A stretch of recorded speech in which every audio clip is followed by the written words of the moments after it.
Good morning student, welcome to the engineering thermodynamics. In last lecture we studied process of formation of a steam at constant pressure, okay, in which we studied minus 20 degrees Celsius of ice is converted into superheated steam. Okay, now we start with the next topic, that is a TH diagram, temperature versus enthalpy diagram. Okay, in between 2 points, that is a C to D, that is as shown in figure. आप देख सकते हैं यहाँ पे D2E, D point पे क्या था मेरा saturated liquid that is 100 degree Celsius, और ई पॉइंट पे क्या था at 100 degree Celsius saturated vapour, okay, that is a dry steam. Okay, so in between D2E there is a curve, okay, in which left side of curve is shown by saturated liquid line and right side of a curve is represented by saturated vapor line. Okay, that is a dry saturated line or saturated vapor line. Okay, in left side we represent saturated liquid line, and in between these two lines the point meets, that is called as a critical point. Critical point, the point at which saturated liquid line and saturated vapor lines are meet, that point is called as a critical point. Okay, so D2E, that is a process, okay, in which saturated liquid is converted into saturated vapor. Okay, so these 2 points represent on TH diagram. Okay, this is the TH diagram where we represent saturated liquid line and saturated vapor line.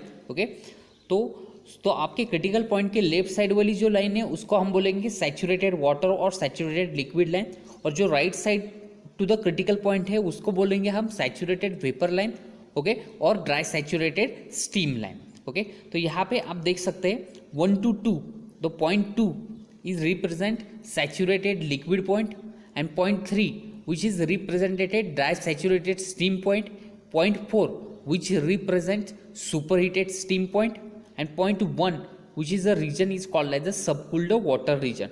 Okay, तो आपको reason समझ आ गए. जो critical saturated liquid line के left side में सबकूल्ड water reason है जहाँ पे आपका पूरा वाटर है, सबकूल्ड वाटर. ओके, और जो क्रिटिकल पॉइंट के लेफ्ट साइड वाला कर्व है वो है सैचुरेटेड लिक्विड लाइन. बीच में क्या आ रहा है, आपकी वेट स्टीम आ रही है, उसके बाद आ रहा है saturated vapour line that is the dry steam, और लास्ट में आ रही है मेरी क्या, सुपर हीटेड स्टीम. मतलब पॉइंट कैसे है, एक तो आपका सबकूल्ड लिक्विड रीजन है, उसके बाद सैचुरेटेड लिक्विड लाइन है, उसके बाद वेट स्टीम है, उसके बाद सैचुरेटेड वेपर लाइन और ड्राई सैचुरेटेड स्टीम, और लास्ट में है मेरी सुपर हीटेड स्टीम. ओके, तो ये आपके रीजन्स आपको ध्यान में रखना है. ओके, तो यहाँ पे क्या हो रहा है, जो वाटर कंटेंट है वो थोड़ा थोड़ा क्या हो रहा है, रिड्यूस हो रहा है. तो वहाँ पे लिखा है डिक्रीजिंग वाटर कंटेंट. पहले तो मेरा लिक्विड, उसके बाद liquid plus water vapour, last में पूरा ड्राई वाटर वेपर, और लास्ट बाद में super heated water vapour. Okay, तो ये हो गई मेरे TH diagram.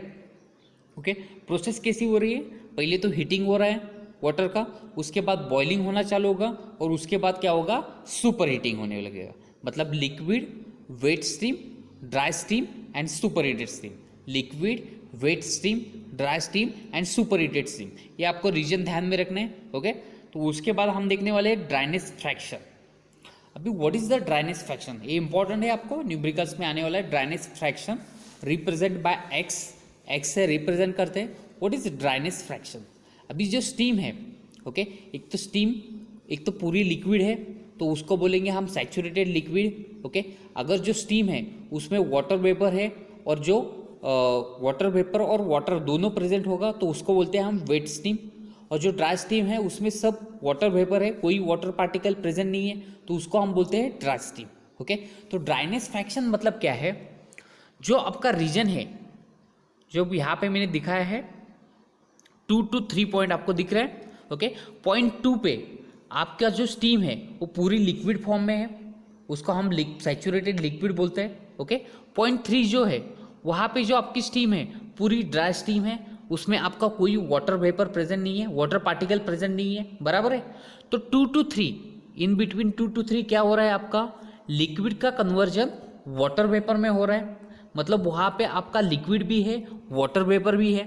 Okay, point 2 to 3 आपका लिक्विड लेवल क्या हो रहा है, कम हो रहा है, और वाटर वेपर लेवल क्या हो रहा है, इंक्रीज हो रहा है, बराबर है. अगर कोई भी पॉइंट में कंसिडर करता हूँ इन बिटवीन 2 to 3, तो वो आपकी स्टीम कौन सी होगी, वेट स्टीम होगी. वेट स्टीम मतलब क्या होगा, उसमें आपका water vapour plus water particle हो गए, बराबर है।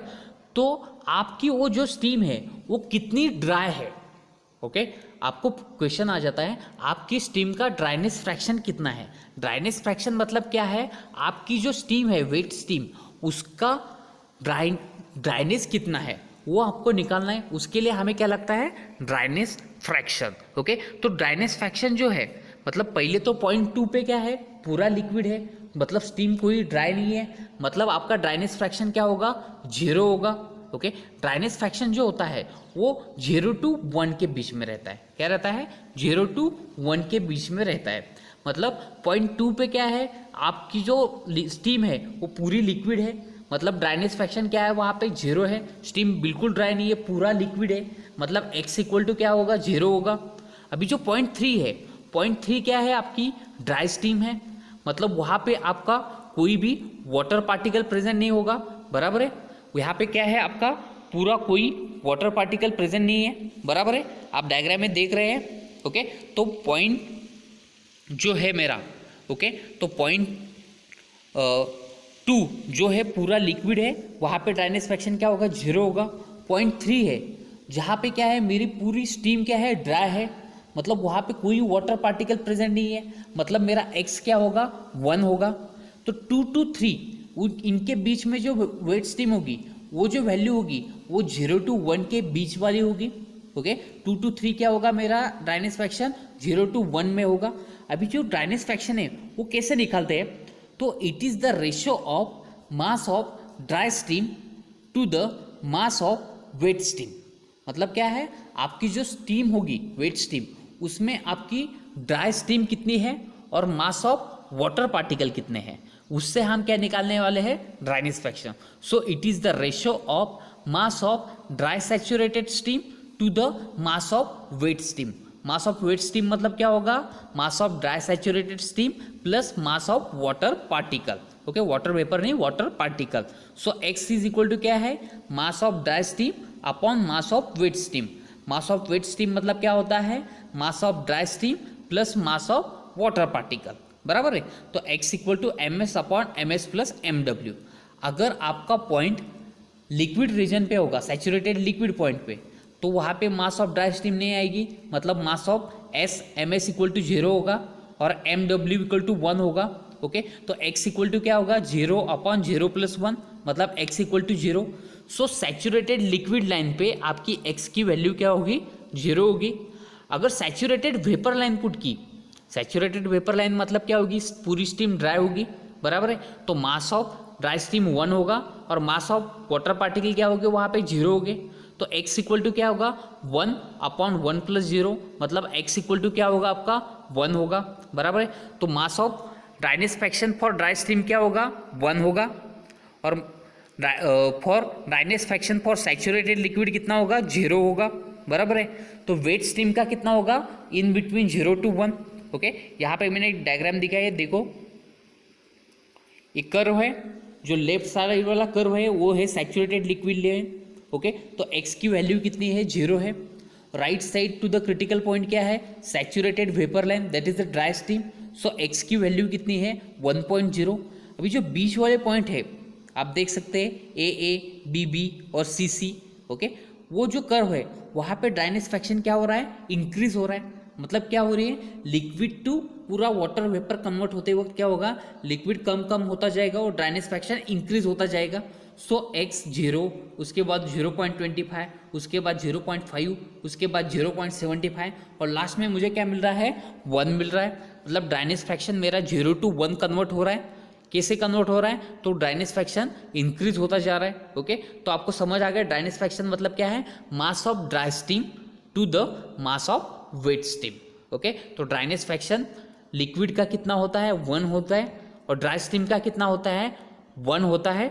लिक्विड का 0 होता है, ड्राई स्टीम का 1 होता है, और वेट स्टीम का इन बिटवीन 0 to 1, ओके। तो ये हो गया मेरा ड्राइनेस फ्रैक्शन।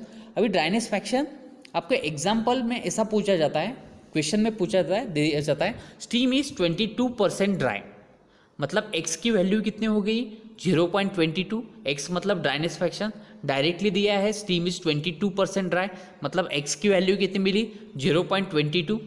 अगर कहा स्टीम इज 50% ड्राई, मतलब x इक्वल टू कितना होगा 0.5। अगर न्यूमेरिकल में ऐसा दिया स्टीम इज 30% वेट, अगर 30% वेट है तो 70% ड्राई होगी, टोटल 100% होता है, उसमें से 30% वेट है, मतलब ड्राई कितनी है 70%, मतलब ड्राइनेस फ्रैक्शन कितना होगा आपका 0.7। ओके, तो ये इंपॉर्टेंट पॉइंट है क्योंकि आपको ध्यान में रखना है x इक्वल टू कितना है 0.3 और x इक्वल टू कितना आ गया 0.7।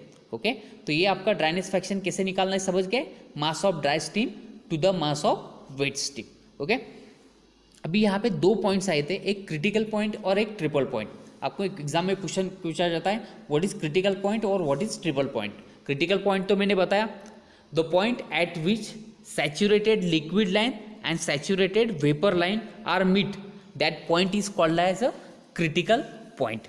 मतलब that point in which saturated liquid line and saturated vapor line both are exist, okay, that point is called as a critical point। okay, उसके बाद है ट्रिपल पॉइंट।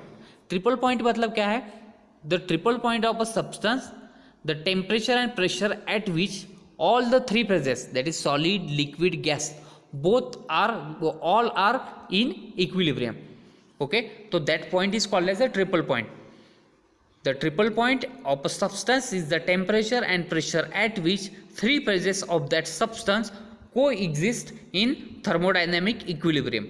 तो टेम्परेचर क्या होता है ट्रिपल पॉइंट का 0.01 डिग्री सेल्सियस और pressure of triple point है 0.06 बार। ओके, तो ये हो गया आपका क्रिटिकल पॉइंट और दूसरा हो गया आपका ट्रिपल पॉइंट। ओके, ठीक है, थैंक यू।